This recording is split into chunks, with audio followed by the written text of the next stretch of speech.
wazi kwa kuongezeka kwa visa vya utovu wa nidhamu na machafuko katika shule za mabweni nchini. Wakizungumza katika kanisa Katoliki la Goria, Teso Kusini, kaunti ya Busia, viongozi hao walisema kuwa wazazi wanapaswa kutekeleza wajibu wao wa malezi ili kurejesha maadili miongoni mwa wanafunzi. Wabunge Mary Emase wa Teso Kusini na David Ochieng wa Ugenya pia wametaka kurejeshwa kwa adhabu ya viboko shuleni kama njia ya kuimarisha nidhamu. Ochieng aidha amewakosoa wanaharakati wa haki za kibinadamu kwa kuwapotosha wanafunzi kuhusu hatua za kinidhamu shuleni.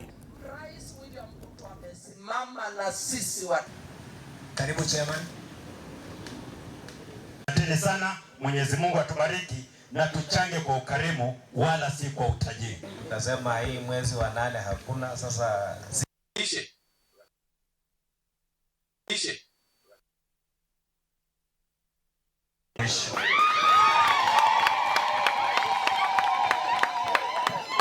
Asante sana Modo. Asante sana.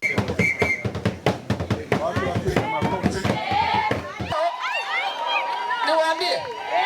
Si tumepewa hiyo nafasi. Rais William Ruto amesimama na sisi Karibu chairman. Asante sana, Mwenyezi Mungu atubariki na tuchange kwa ukarimu wala si kwa utajiri. Nasema hii mwezi wa 8 hakuna sasa. Sijui nasoma jengo na Wakristo wa kitambo